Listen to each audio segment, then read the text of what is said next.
짱이가 좋아하는 랜덤 게임 게임 스타트. 아파트. 세상에 한국의 술자리 게임이 어떻게 팝송이 될 수 있다는 거죠?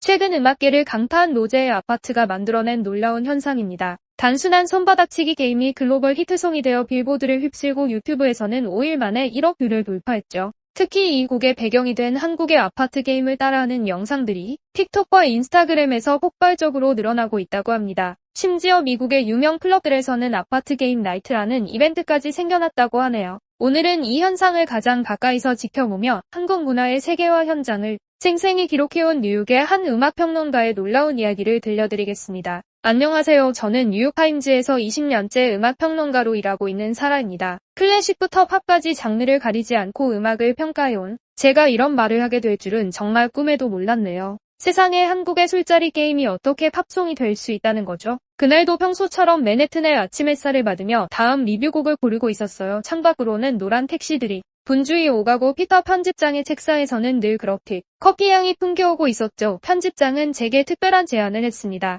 이번엔 색다른 걸 해보자면서 로제의 아파트 뮤직비디오를 보여주더군요. 전형적인 K-팝의 화려한 댄스 음악을 예상했던 제게 들려온 건 전혀 다른 무언가였습니다. 짝짝짝 하는 손뼉 소리가 비트가 되고 브루노 마스의 소울풀한 목소리가 로제의 청아한 음색과 어우러지는 신기한 조화를 이루고 있었어요. 20년간 수많은 협업을 봐왔지만 이런 조합은 처음이었죠. 솔직히 말씀드리면 그동안 K-팝을 그저 서구팝의 모방쯤으로 생각했어요. 이번에도 뭐 그렇겠지라는 생각으로 시작했다가 이게 웬걸 제 고정관념이 산산조각 나는 순간이었답니다. 취재를 위해 찾은 맨해튼의 한 식당에서 운명적인 순간이 찾아왔습니다. 매콤한 김치찌개 향이 코끝을 스칠 때 주방 앞에서 들려오는 경쾌한 손뼉 소리에 저도 모르게 발걸음이 멈췄어요. 직원들이 둥글게 모여 앉아 아까 그 노래의 리듬과 똑같은 박수를 치고 있었거든요. 뉴욕에서 태어난 28살의 서하나 사장님을 그렇게 만났습니다. 한국 문화에 대한 그녀의 설명은 제가 알던 모든 것을 뒤바꿔 놓았어요. 단순한 손뼉치기 게임 같아 보였던 것이 알고 보니 한국의 주거 문화와 공동체 정신이 녹아있는 특별한 놀이더군요. 밖으로는 뉴욕의 화려한 네온 사인이 반짝이고 안으로는 김치찌개의 냄새가 풍기는 이 공간에서 저는 전혀 새로운 음악평론의 가능성을 발견했습니다. 단순히 멜로디와 리듬만 분석하던 제게 이건 완전히 새로운 관점이었죠. 다음날 사무실에서 기사 작성을 시작했지만 이번에는 평소와 달랐어요. 단순한 음악평론이 아닌 하나의 문화현상을 설명해야 한다는 느낌이 강하게 들었거든요. K-팝은 어떻게 이런 문화적 깊이를 가질 수 있었을까? 글로벌 음악계에 이런 충격을 줄 수 있는 걸까? 창밖으로 맨해튼의 노을이 물들어가는 걸 보며 저는 노트북을 닫고 일어섰습니다. 평소라면 클래식 음악회나 팝 콘서트 리뷰를 쓰고 있었겠지만 오늘은 뭔가 다른 걸 시작해보고 싶었거든요. 한 그릇에 얼큰한 김치찌개와 짝짝짝 하는 손뼉 소리가 제 인생을 이렇게 바꿔놓을 줄은 몰랐답니다. 취재를 시작하면서 저는 점점 더 깊은 토끼굴로 빠져들고 있었어요. 처음에는 단순히 아파트라는 곡 하나를 분석하려 했는데 어느새 한국의 술자리 문화부터 주거 문화까지 광범위하게 파고들고 있더군요. 이건 단순한 트렌드가 아니야. 노트북 화면을 뚫어져라 보며 중얼거렸습니다. 제가 본 건 놀라운 패턴이었어요. 1960년대 모타운 사운드가 흑인 문화를 세계에 알렸듯이 K-팝은 한국의 일상을 자연스럽게 세계와 공유하고 있었거든요. 서울 키친의 금요일 직원회식에 초대받은 건 정말 행운이었습니다. 프렌치 레스토랑을 자주 다니다 보니 격식 있는 와인 디너에는 익숙했지만 이날 밤은 완전히 달랐어요. 띵가띵가 울리는 소주잔 소리, 쿠르륵 들리는 라면 먹는 소리, 깔깔 터지는 웃음소리가 어우러진 이 분위기는 제가 지금껏 경험해보지 못한 거였죠. 사랑, 이게 바로 우리 문화예요. 서하나 사장님의 설명은 흥미로웠습니다. 술집에서도 할 수 있는 단순한 게임들이 어느새 한국 특유의 커뮤니케이션 문화로 발전했다는 거였죠. 손뼉치기, 붐 내기 같은 단순한 동작들이 모여 하나의 문화를 이루는 과정이 마치 음악의 발전과도 비슷해 보였다. 우연한 기회로 아파트 프로젝트의 프로듀서를 만나게 된 건 더욱 놀라운 일이었습니다. 31살의 아시아계 미국인인 그녀는 K-팝이 숨겨진 매력을 꿰뚫고 있었어요. 처음에는 저도 이해할 수 없었어요. 이렇게 단순한 게임이 어떻게 음악이 될 수 있을까? 하지만 직접 경험해보니 깨달았죠. 이게 바로 K-팝의 힘이라는 거요. 제시카의 말은 제 고정관념을 완전히 바꿔놓았어요. K-팝은 단순한 음악 장르가 아닌 문화적 코드와 일상의 즐거움을 세련되게 담아내는 새로운 형태의 예술이었던 거죠. 취재를 거듭할수록 더 놀라운 사실들이 발견됐습니다. 아파트 게임은 한국의 고층 아파트 문화와도 연결되어 있었고 술자리 문화는 바쁜 현대인들의 소통 창구 역할을 했더군요. 이런 문화적 맥락이 음악에 녹아들어 전혀 새로운 형태의 팝 뮤직이 탄생한 거였어요. 특히 인상 깊었던 건 뉴욕의 젊은이들이 이 문화를 받아들이는 방식이었습니다. 서울 키친의 금요일 밤은 어느새 현지 젊은이들의 핫플레이스가 됐고 아파트 게임 나이트를 주최하는 바들도 생겨나기 시작했죠. 브루노 마스도 이 게임의 매력에 빠졌대요. 그러던 어느 날 제시카가 흥분된 목소리로 전화를 걸어왔습니다. 브루노 마스가 SNS에 올린 영상이 화제였어요. 스튜디오에서 스태프들과 아파트 게임을 즐기는 모습이었죠. 이걸 보는 순간 직감했습니다. 이건 단순한 유행이 아닌 새로운 문화 현상의 시작이라는 거요. 창밖으로 늦가을 비가 내리는 걸 보며 생각했어요. 제가 음악 평론가로서 해야 할 일은 이제 분명해졌습니다. 단순히 음악을 분석하는 게 아닌 그 안에 담긴 문화적 의미를 읽어내는 거였죠. 마치 맨해튼의 거리처럼 음악도 다양한 문화가 만나 새로운 무언가를 만들어내고 있었으니까요. 밤늦게까지 기사를 쓰면서 문득 웃음이 났습니다. 누가 알았을까요? 한국의 단순한 손뼉치기 게임이 제20년 음악평론가 인생의 이런 터닝포인트가 될 줄은요. 이제 저는 더 이상 예전의 음악평론가가 아니었습니다. 새로운 시각으로 세상을 바라보게 된 문화탐험가가 된 것 같았거든요. 노을이 지는 창가에 앉아 수집한 자료들을 정리하다 보니 놀라운 패턴이 보이기 시작하더군요. 제 책상은 온통 자료들로 뒤덮여 있었어요. 한쪽에는 K-팝의 역사를 다룬 기사들이, 다른 한쪽에는 수십 개의 포스트잇이 붙어 있었답니다. 제시카가 사무실에 들렀을 때 저는 벽에 붙여놓은 포스트잇들을 하나하나 설명해 주었어요. 한국의 주거 문화부터 시작해서 술자리 문화, 놀이 문화까지 마치 퍼즐 조각처럼 하나둘씩 맞춰지고 있었거든요. 특히 충격적이었던 건 SNS에서 발견한 전 세계 젊은이들의 반응이었어요. 실화파 파운맨 게임 해시태그로 올라오는 영상들을 보면서 깨달았죠. 이건 더 이상 한국만의 문화가 아니라는 거요. 프랑스의 카페에서 브라질의 해변에서 심지어 아프리카의 작은 마을에서도 손뼉 소리와 웃음 소리가 울려 퍼지고 있었답니다. 취재 중에 특이한 현상을 발견했어요. 빌보드 차트를 분석하다 보니 아파트는 단순한 히트곡이 아니었어요.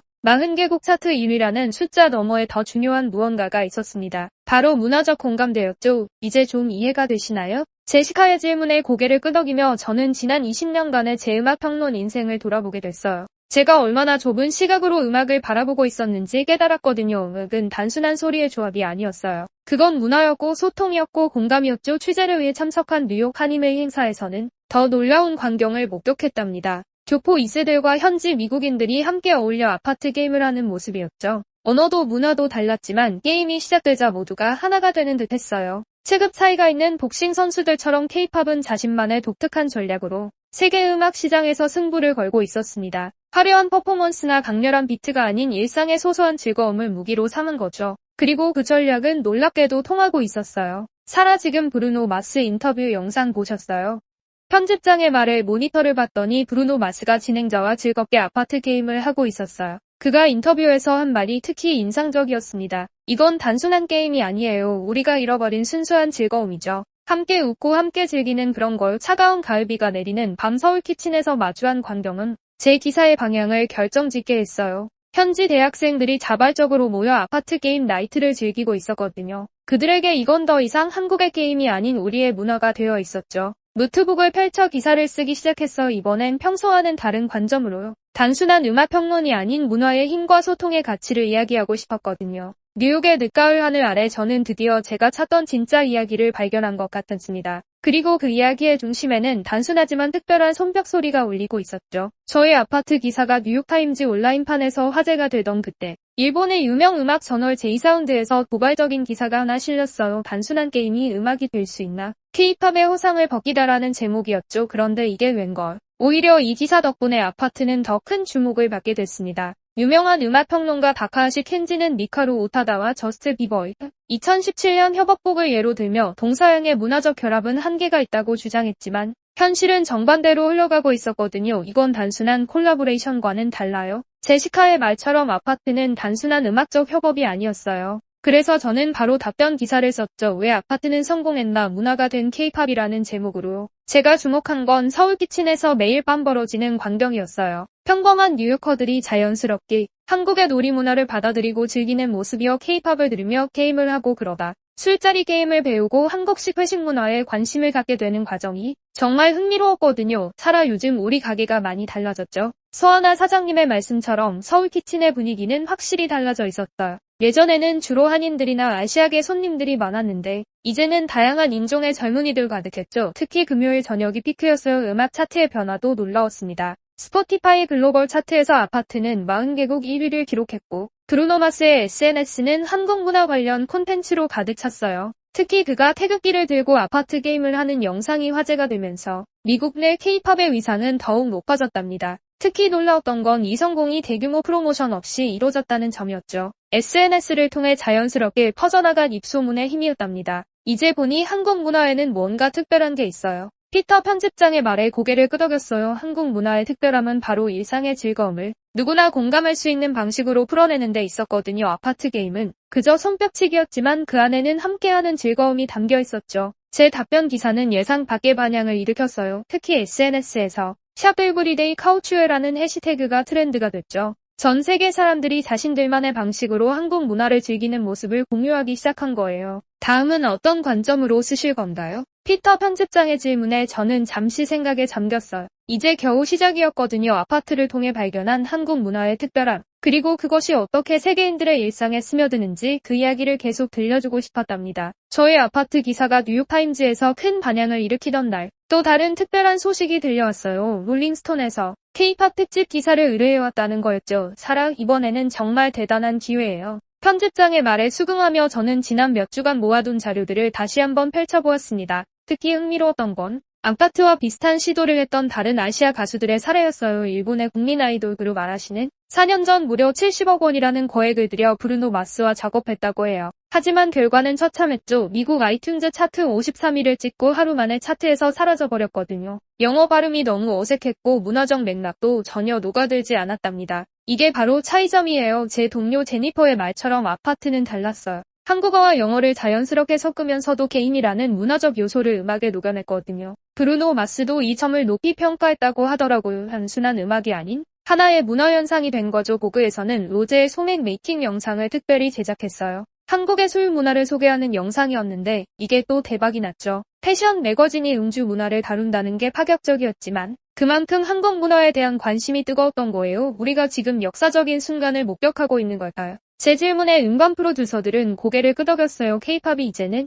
단순한 음악 장르를 넘어서고 있다는데 모두가 동의했죠. 미국의 주요 음반 제작사들도 한국의 제작 시스템을 연구하기 시작했다고 해요. 특이한 점은 이런 현상이 젊은 층에만 국한되지 않았다는 거예요. 뉴욕의 유명 레스토랑들이 아파트 나이트를 시작했고 월스트리트의 바에서도 한국식 술자리 게임이 유행하기 시작했답니다. 롤링스톤 기사를 쓰면서 문득 깨달았어요. K-팝의 진정한 힘은 음악 그 자체가 아니라 문화를 자연스럽게 전파하는 능력에 있다는 거요. 마치 미국의 재즈가 그랬듯이 K-팝도 하나의 라이프 스타일을 만들어내고 있었던 거죠. 이제 저는 단순한 음악 평론가가 아닌 문화의 흐름을 기록하는 관찰자가 된 것 같아요. 그러던 어느 날 뜻밖의 연락이 출근 시간에 왔어요. 음악 전문 매체 롤링스톤에서 저희 아파트 시리즈 기사를 보고 특별 기고를 제안한 거였죠. K-팝이 단순한 음악을 넘어 어떻게 새로운 문화 현상이 되어가는지 다루는 내용이었습니다. 차마씨, 이번엔 좀 더 큰 그림을 그려보는 게 어떨까요? 편집장의 제안은 매력적이었어요. 보고에서도 로제의 아파트를 펑크의 새로운 즐거움이라고 극찬했다는 소식이 들려왔고 패션계에서도 이 현상에 주목하기 시작했거든요. 특히 흥미로웠던 건 파리 패션위크 백스테이지에서 일어난 일이었어요. 세계적인 명품 브랜드 생로랑이 쇼가 끝난 후 최정상급 모델들이 아파트 게임에 빠져 시간 가는 줄 모르고 즐기는 영상이 SNS를 뜨겁게 달궜다는 거죠. 이제는 정말 글로벌 현상이 된 것 같아요. 제시카의 말에 깊이 공감했어요. 로제가 보그 유튜브 채널에서 소맥 제조법을 시연하는 영상이 화제가 되고 그녀가 좋아하는 마른 오징어 안주 이야기까지 세계인의 관심을 끌게 될 줄이야. 취재를 하면서 발견한 더 놀라운 사실은 음악업계의 변화였어요. 주요 레이블들이 K-팝 스타일의 트레이닝 시스템을 도입하기 시작했고 소셜미디어 전략도 한국식으로 바꾸고 있었답니다. 사랑, 당신의 다음 기사가 정말 기대되네요. 롤링스톤 편집장의 메일에는 흥미로운 제안이 있었어요. 브루노 마스와의 단독 인터뷰였죠. 그는 아파트 작업 과정에서 겪은 문화적 충격을 이야기하고 싶어 했습니다. 특히 인상적이었던 건 뉴욕의 클럽 문화 변화였어요. 유명 DJ들이 K-팝 리믹스를 선보이기 시작했고 아파트 게임을 클럽 이벤트로 진행하는 곳들도 늘어났죠. 심지어 월스트리트 트레이더들 사이에서도 퇴근 후 아파트 나이트가 유행하고 있다고 하더라고요. 혹시 서울에도 한번 가보실 생각은 없으신가요? 제시카의 제안에 저는 눈이 반짝였어요. 맞아요. 이 현상의 발원지, 그곳에서 시작된 이야기를 직접 보고 느껴야 할 때가 온 것 같았죠. 어제는 아주 특별한 메일도 받았어요. 브루노 마스 팀이 직접 보낸 거였는데 한국 스태프들과 작업하면서 느낀 문화적 차이에 대한 이야기를 털어놓고 싶다고 하더군요. 특히 그들은 한국의 정이라는 개념에 매료되었다고 했습니다. 이제는 K-팝을 단순한 음악 장르로 정의하기엔 뭔가 부족해요. 그건 이제 하나의 생활 양식이 되어가고 있었고 새로운 문화 코드를 만들어내고 있었거든요. 며칠 뒤 서울행 비행기표를 예약하며 생각했어요. 이제 새로운 이야기가 시작될 차례였으니까요. 그리고 그 이야기의 중심에는 늘 사람과 사람을 이어주는 문화의 특별한 힘이 있을 거라고 믿었답니다. 서울에 도착하자마자 느낀 건 이곳의 문화는 결코 수출용이 아니라는 거였어요. 저녁이면 어느 술집에서나 들리는 손뼉 소리와 웃음소리, 그리고 그 속에 녹아있는 자연스러운 공동체 문화, 바로 이런 진정성이 세계인의 마음을 사로잡은 거였죠. 아파트는 우리의 일상을 그대로 담아낸 거예요. 현지 음악 프로듀서와의 인터뷰에서 들은 말이 가슴에 와 닿았어요. 브루노 마스가 이 곡에 반한 것도 바로 이런 자연스러움 때문이었을 거예요. 홍대 거리의 젊은이들을 보며 더 놀라운 점을 발견했어요. 그들에게 아파트는 단순한 노래가 아닌 자부심이 되어 있더군요. 한국의 일상적인 문화가 이렇게 세계적인 현상이 될 수 있다는 걸 보여준 증거니까요. 이제는 우리가 세계의 트렌드를 만들어내고 있어요. 한 문화평론가의 말처럼 K-팝은 이제 새로운 단계로 진입한 것 같았어요. 단순한 음악이나 안무를 넘어 라이프 스타일과 문화 전반으로 그 영향력을 넓혀가고 있었거든요. 가장 인상적이었던 건 세계적인 뮤지션들의 변화였어요. 테일러 스위프트도 자신의 콘서트에서 아파트 게임을 선보였고 레이디 가가는 한국의 술자리 문화를 다룬 다큐멘터리를 준비 중이라고 하더군요. 특히 미국의 음반 제작사들이 큰 충격을 받은 것 같았어요. 그들이 주목한 건 한국의 트레이닝 시스템만이 아니었죠. 일상 문화를 자연스럽게 콘텐츠화하는 능력, 그리고 팬들과 소통하는 방식까지. 이제는 그들도 한국의 제작 방식을 연구하기 시작했답니다.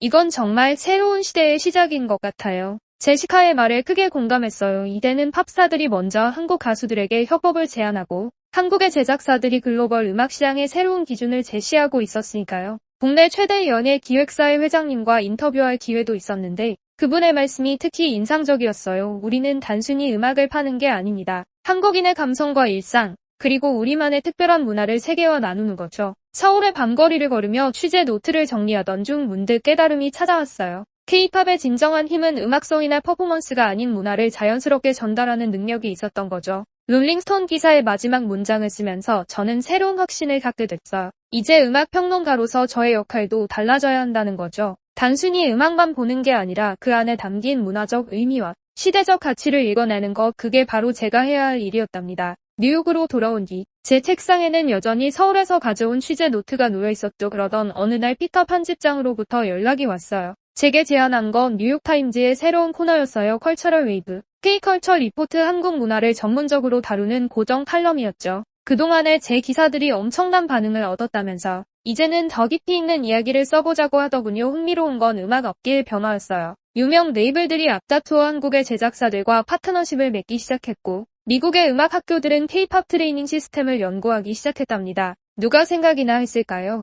술자리 게임이 팝뮤직의 새로운 장을 열다니. 동료 기자의 말에 저도 고개를 끄덕였어요. 로제의 아파트는 단순한 히트곡을 넘어섰더군요. K-팝의 새로운 지평을 연 사건으로 평가받고 있었거든요. 제시카는 이제 더 많은 한국 아티스트들과 작업을 준비하고 있다고 해요. 그녀의 말처럼 이건 시작에 불과할지도 모르겠네요. 특히 그녀가 들려준 비하인드 스토리가 흥미로웠어요. 브루노 마스가 처음 아파트 게임을 접했을 때 마치 어린아이처럼 신나했대요. 그러면서 이런 게 왜 진작 생각나지 않았냐고 했다더군요. 최근에는 정말 특별한 장면도 목격했어요. 메트로폴리탄 오페라 하우스에서 열린 클래식 공연 후 리셉션장에서 젊은 바이올리니스트들이 아파트 게임을 하고 있더군요. 클래식과 K-팝의 경계가 허물어지는 순간이었죠. 당신의 기사는 음악을 보는 우리의 시각을 완전히 바꿔놓았어요. 편집장의 이 말이 제게는 큰 의미로 다가왔어요. 음악평론가로서 20년을 보내며 저는 늘 서고 음악의 관점으로만 세상을 바라봤거든요. 하지만 이제는 달라졌습니다. 매일 아침 사무실로 향하는 길에 이어폰으로 K-팝을 듣는 제 모습이 더 이상 낯설지 않아요. 오늘도 맨해튼의 거리에서는 어디선가 K-팝 노래가 들려와요. 문화의 힘이란 이런 걸까요? 낯선 것을 친숙하게 만들고 서로를 이해하게 하는 특별한 마법 같은 것. 오늘도 기사를 쓰면서 생각합니다. 어떻게 한 나라의 소소한 술자리 게임이 전 세계인의 마음을 사로잡을 수 있었을까? 그 답은 의외로 단순했어요. 한국 문화만이 가진 특별한 힘이었던 거죠. 단순한 손뼉치기는 전 세계가 함께 즐기는 게임이 되었고 소주 한 잔의 여유는 이제 뉴요커들의 새로운 라이프 스타일이 되었습니다. K-팝은 음악을 넘어 하나의 문화 현상이 되었고 한국의 정서는 이제 세계인의 마음을 움직이는 새로운 언어가 되었죠. 이것이 바로 한국 문화의 진정한 힘이 아닐까요? 오늘은 뉴욕타임즈 음악평론가의 사연을 들려드렸습니다. 앞으로 한국 문화가 세계에 어떤 새로운 변화를 가져올지 여러분의 의견을 댓글로 남겨주세요. 구독과 좋아요는 사랑입니다.